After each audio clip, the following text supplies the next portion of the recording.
Jargon gets a bad reputation for good reasons. But there's something good about jargon, and I think it should be explored, because jargon hangs on, I think, in our speech because it has a usefulness. When people in the same profession have a word that stands for 5 pages of written knowledge, why say 5 pages of stuff when you can say one word? And if the other person understands it exactly the way you understand it, then jargon has usefulness. The trouble is, we develop such specialized words that they're not understood by people at just a little distance from our expertise. For instance, even show business, which you wouldn't expect to have a technical jargon, or you might not expect it.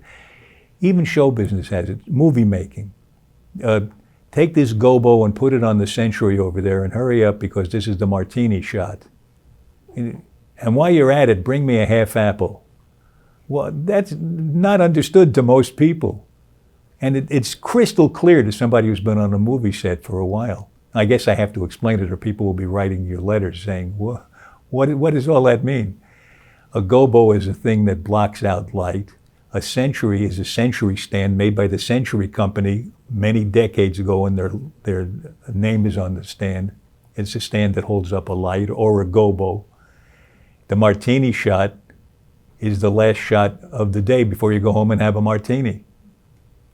And a half apple is a box half the size of an apple box that you can put things on, like people who are too short. So that's jargon for the movie set. But jargon has another evil use, aside from separating us from one another.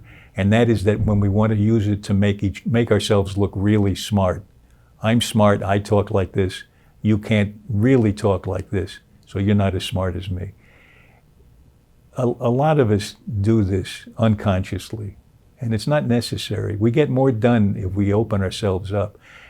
It's really fun to be on the verge of saying something that is probably not going to be understood by the other person, and to say, wait a second, how can I say this in really plain language? And if we do that, sometimes we learn more about the jargon than we thought we knew. We humanize it, we reduce it to the simplest concepts. What are the concepts that really matter in this? And then the jargon sometimes gets cleaned off and polished of some of the luster of highfalutenness that doesn't help. It doesn't help the jargon be helpful. Choice of words does matter. It matters a lot.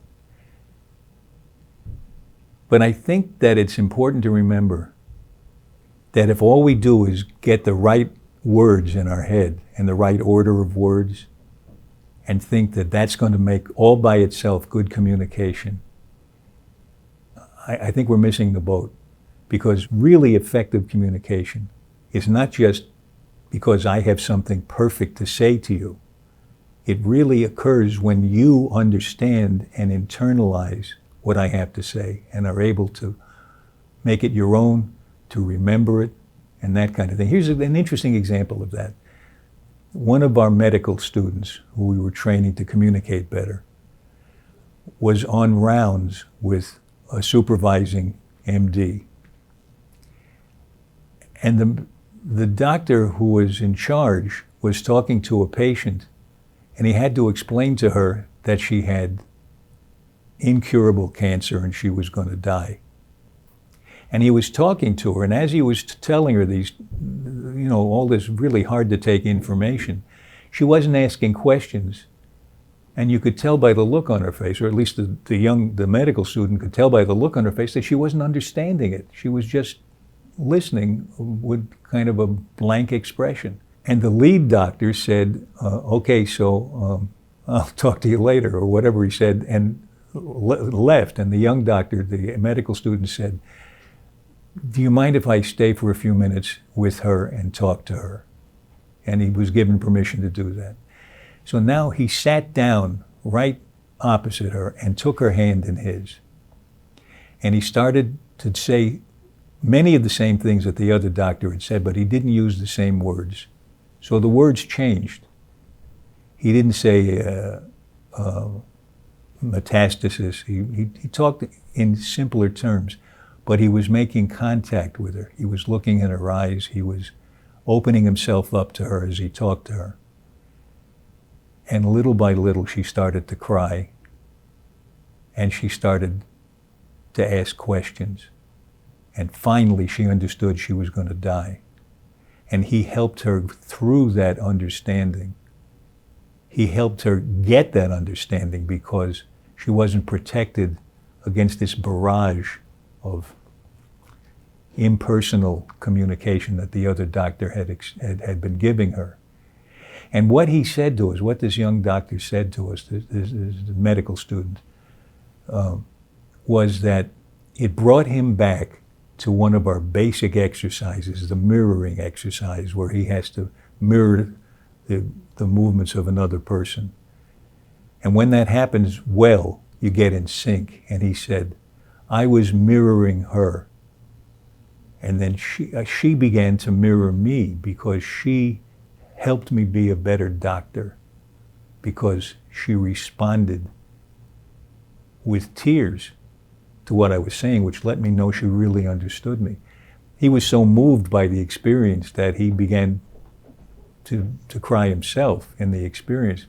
And I don't think he was crying because he felt her pain at the awareness that she was going to die. I think he was moved because this connection had taken place.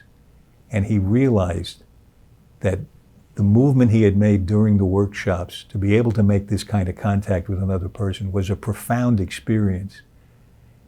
And he said that he would never forget the experience and how it came from the simple mirroring exercise.